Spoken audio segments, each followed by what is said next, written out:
ನಂಬ್ತೀರಾ, college students ಎಲ್ಲ Rajkumar coffee ಮಾಡ್ಕೊಂಬಂದು ಕೊಡೋರು. ಈ ಜೇಡ್ರ ಬಲ್ಲೆ ಪಿಕ್ಚರ್ ಬಂದು 2 ಪಿಕ್ಚರ್ ಬಂದು ಹೋದ್ಮೇಲೆ ಒಂದು ದಿವಸ 25 ಜನ ಹುಡುಗಿರು ಕಾಲೇಜಿಂದ ಬಂದರು ಸ್ಟೂಡೆಂಟ್. ನಾನೇ ಕೂತಿದ್ದೆ, ಮೇಡಮ್ ರಾಜ್ಕುಮಾರ್ ಅವ್ರನ್ನ ನೋಡ್ಬೇಕು. ಯಾಕೆ ಇಷ್ಟೊತ್ತಲ್ಲಿ ಮಲ್ಕೊಂಡಿದ್ದಾರಮ್ಮ. ಮೇಡಮ್ ಒಂದ್ಸರಿ ನಮ್ಗೆ ಇವಾಗೇನೋ ಕ್ಲಾಸ್ ಇರಲಿಲ್ಲ, ಬಂದಿದ್ವಿ ನೋಡ್ಬೇಕು. ಸರಿ ಆಯಿತು, ಹೋಗಿ ಹೇಳಿದೆ ಅವ್ರಿಗೆ. ಪಾಪ ಬಂದಾರೆ, ನೋಡಲಿ ಬಿಡ ಅವ್ರನ್ನ ಯಾಕೆ. ಸರಿ ಬರ್ತಾ ಅದ್ರ ಬಂದರು. ಬಂದಮೇಲೆ ಮೇಡಮ್ ನಾವು ಅವ್ರನ್ನ ಬೇರೆ ಬಾಡಿಲಿ ನೋಡಬೇಕು. ನಂದಮ್ಮ ನೀವೆಲ್ಲ ಹೆಣ್ಣು ಮಕ್ಳು ಇದನ್ನು ಕೇಳ್ಬೋದಾ ಮೇಡಮ್? ನೀವು ಹೇಳಿದ್ರೆ ನೀವು ಬೇರೆ ಅರ್ಥದಲ್ಲ, ನಾನು ಬೇರೆ ಅರ್ಥ ಖಂಡಿತ ಮಾಡ್ಕೊಳ್ಳಲ್ಲಮ್ಮ. ನೋಡ್ಬೇಕು. ಸರಿ ಬನ್ನಿ.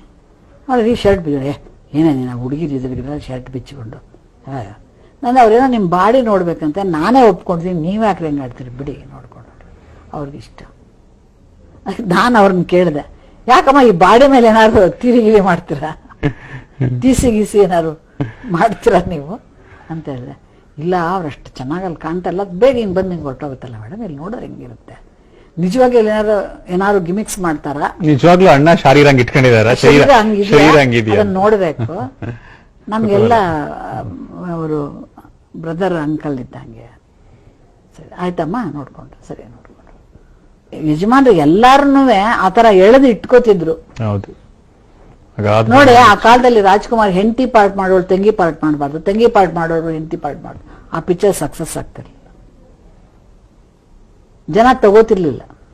ರಾಜ್ಕುಮಾರ್ ಸ್ಮೋಕ್ ಮಾಡಿದ್ರೆ ತಗೋತಿರ್ಲಿಲ್ಲ, ರಾಜ್ಕುಮಾರ್ ಕುಡಿದ್ರೆ ಸ್ಮೋಕ್ ಮಾಡಿದ್ರೆ, ರಾಜ್ಕುಮಾರ್ ರೇಪ್ ಮಾಡಿದ್ರೆ ಪಿಕ್ಚರ್ ಹೋಗ್ತಿರ್ಲಿಲ್ಲ, ಸಾಧ್ಯನೇ ಇರಲ್ಲ. ರಾಜ್ಕುಮಾರ್ ಆತರ. ಅದಕ್ಕೆ ನಮ್ಗೆ ಅವ್ರ ಕತೆ ಮಾಡಕ್ ಕಷ್ಟ ಆಗ್ತಿತ್ತು. ಆಮೇಲೆ ತುಂಬಾ ಕಷ್ಟ ಆಗ್ತಾ ಇತ್ತು. ಡ್ರಿಂಕ್ಸ್ ಇಲ್ಲ, ಒಂದು ಇಸ್ಪೀಟ್ ಆಡೋದಿಲ್ಲ, ಏನು ಮಾಡೋದಿಲ್ಲ. ಎಷ್ಟು ಕತೆ ಅಂತ ಮಾಡಕ್ಕಾಗುತ್ತೆ? ಬುದ್ಧಿಶಂಕರ್ ಇದನ್ನ ನಾಲ್ಕು ಬೇಡ ಅಂತೀರಾ ಪಾರ್ವತಮ್ಮ, ನೀವು ಕತೆ ಮಾಡಿದ್ರೆ ನಾವೇನ್ ಕತೆ ಮಾಡೋದು ಹೇಳಿ? ಅದೇನ್ರಿ ಅದೆಲ್ಲ ಇದ್ರೇನೆ ಮನುಷ್ಯನ, ಇಲ್ದಿದ್ರೆ ಇಲ್ವಾ ಅಂತ ನಾನು ಗಲಾಟೆ ಮಾಡ್ತಾ ಇದ್ದೆ. ಆತರ ರಾಜ್ಕುಮಾರ್ ಹಂಗೆ ಅದೇ ರಾಜ್ಕುಮಾರ್ ಹೇಳ್ತಾ ಇದ್ರು, ಅವರೊಬ್ಬ ಮನೆ ಮಗನಾಗಿ, ಒಬ್ಬ ತಂದೆ ಆಗಿ, ಒಬ್ಬರು ತಾತನಾಗಿ ನನ್ನನ್ನು ಸ್ವೀಕರಿಸಿದ್ದಾರೆ. ಅದು ನನಗೆ ಸಾಕು. ಅದರಲ್ಲಿ ಜ್ವಾಲಾಮುಖಿ ಶೂಟಿಂಗ್ ನಡೀತಿತ್ತು. ಆವಾಗ ಗಂಡ ಹೆಂಡತಿ ಇಬ್ಬರು ಬಂದ್ರು. ಅಲ್ಲಿ ಬಂದಿದ್ರು ನಂದಿ ಬೆಟ್ಟದಲ್ಲಿ ಶೂಟಿಂಗ್ ನಡೀತಾ ಇತ್ತು. ಬಂದ್ಮೇಲೆ ಅವಳು ಬಂದು, ನೋಡಿ ಮೇಡಮ್ ಅವಳು ರಾಜ್ಕುಮಾರ್ ಕೈಗೆ ಮುತ್ತು ಕೊಡ್ತಾಳಂತೆ, ದಯವಿಟ್ಟು ನೀವೇನು ಬೇಜಾರು ಮಾಡ್ಕೋಬೇಡಿ.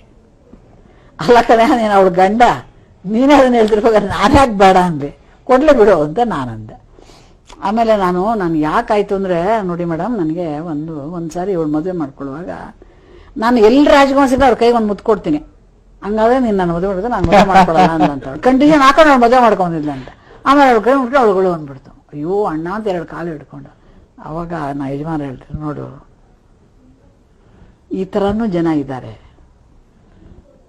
ರಾಜ್ಕುಮಾರ್ ಮದುವೆ ಕರೆಸ್ತೀರಾ, ನಾನು ಮದುವೆಗೆ ಒಪ್ಕೋತೀನಿ, ವರದಕ್ಷಿಣೆ ಬೇಕಾದ್ರೆ ಬಿಟ್ಬಿಡ್ತೀವಿ. ಅದು ಒಂದು ಕಾಲದಲ್ಲಿ ನಡೀತು.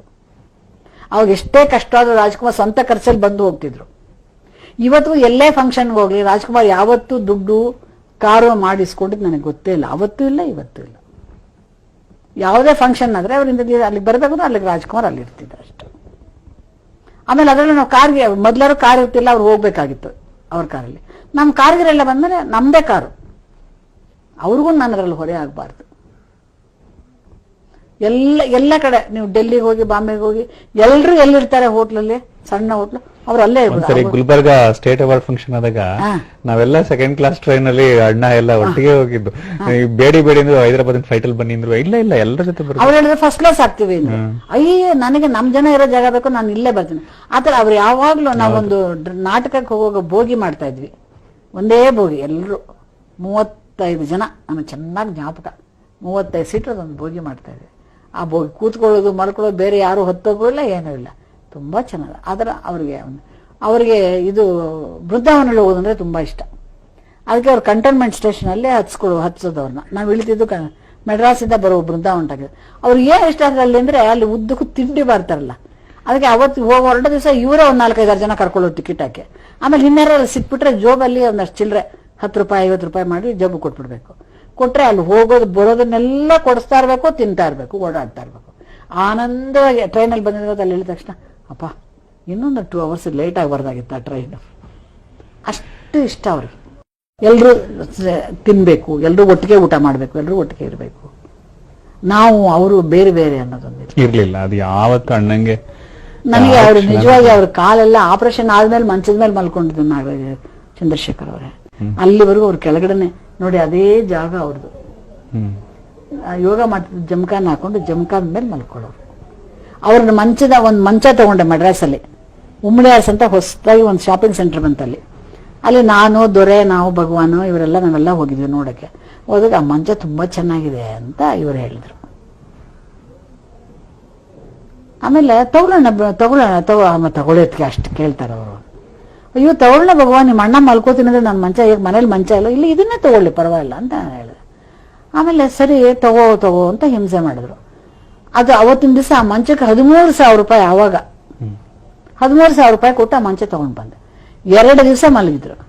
3 ದಿವಸ ಹಾಸಿಗೆ ಬಂದ ಕೆಳಗಡೆ ಇದೆ. ನಾನು ಯಾಕ್ರೆ ಮಂಚದ ಮೇಲೆ ಮಲ್ಕೊಂಡ್ರೆ ಕೆಳಗಡೆ ಮಲ್ಕೊಂಡಿದ್ದೆ. ನೀನ್ ಮಲ್ಕೋಬಾರದು, ಚೆನ್ನಾಗಿ ನಿನ್ನ ಪರ್ಸನಾಲಿಟಿ ಒಳ್ಳೆ ಫಸ್ಟ್ ಕ್ಲಾಸ್ ಹೇಳ್ತೀನಿ ಮಲ್ಕೊ. ನಾ ಹೇಳಿ ಮಲ್ಕೊಂಡು ನಂಗೆ ಅಲ್ಲಿ 3 ದಿವಸ 2 ದಿವಸ ಇದ್ದೇ ಮಾಡಿಲ್ಲ ಕಡೆ. ನಾ ಹೇಳಿ ನಾನಂದೆ ಇದನ್ನು ತಗೊಂಡಿದ್ದೆ ಆತಕ್ಕೆ, ಚೆನ್ನಾಗಿದ್ದೆ ಅಂತ ಹೇಳಿದ್ದೆ ಆತಕ್ಕೆ.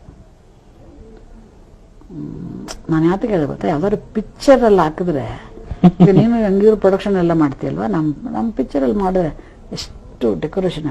ಅಯ್ಯೋ ದಿನ ಬಳಸಕ್ಕಲ್ಲ ಶೂಟಿಂಗ್. ಆಗ ನಾನು ಹೇಳ್ದೆ, ನಮ್ಮನೆ ಬೆಳ್ಳಿ ಸಾಮಾನು ಅಲ್ಲಿ ಶೂಟಿಂಗ್ ಹೋಗ್ಬೇಕು, ನಮ್ಮನೆ ಸಿಲ್ಕ್ ಪಂಚೆ ಶರ್ಟ್ಗಳೆಲ್ಲ ಕೊಟ್ಬಿಡ್ಬೇಕು. ನಾನು ಹೇಳ್ದೆ, ಯಾವತ್ತಾದ್ಸ ಜನ ಕಮ್ಮಿ ಇದ್ರೆ ನಮ್ಮನ್ನು ಕರ್ಕೊಂಡೋಗಿ ಸೆಟ್ ಬಾಯ್ ತರ ನಿಲ್ಲಿಸ್ಬಿಡ್ತೀರಾ ಅಂತ ಹೇಳ್ತಾ ಇದ್ದೆ. ಆತರ ಅವರಿಗೆ ಸಂತೋಷ, ಆನಂದ ಇದನ್ನೆಲ್ಲ ನಿಮಗೆ ಅರ್ಪಿಸಿದ್ದೀನಿ. ನಿಮ್ಮ ಆನಂದದಲ್ಲಿ ನಾನು ಭಾಗಿಯಾಗಿದ್ದೀನಿ. ಎಲ್ರಿಗೂ ನಮಸ್ಕಾರ. ಈ ರಾಜ್ಕುಮಾರ್ನ ಕೊನೆ ಶಕ್ತಿ ಇರೋವರೆಗೂ ಆ ತಾಯಿ ರಾಜರಾಜೇಶ್ವರಿಯ ಕೃಪೆ, ಅನುಗ್ರಹ, ಆಶೀರ್ವಾದ ಎಲ್ಲಿವರೆಗಿರುತ್ತೆ ಅಲ್ಲಿವರೆಗೂ ಯತ್ಕಿಂಚಿತ್ ಸೇವೆ ಏನಾಗುತ್ತೋ ಈ ರಾಜ್ಕುಮಾರ್ನಿಂದ ಅದು ಮಾಡೋದಕ್ಕೆ ಸಿದ್ಧವಾಗಿದ್ದಾನೆ ಅನ್ನೋತಕ್ಕಂಥ ಒಂದು ಮಾತನ್ನು ಹೇಳಿ ಎಲ್ರಿಗೂ ನಮಸ್ಕಾರ.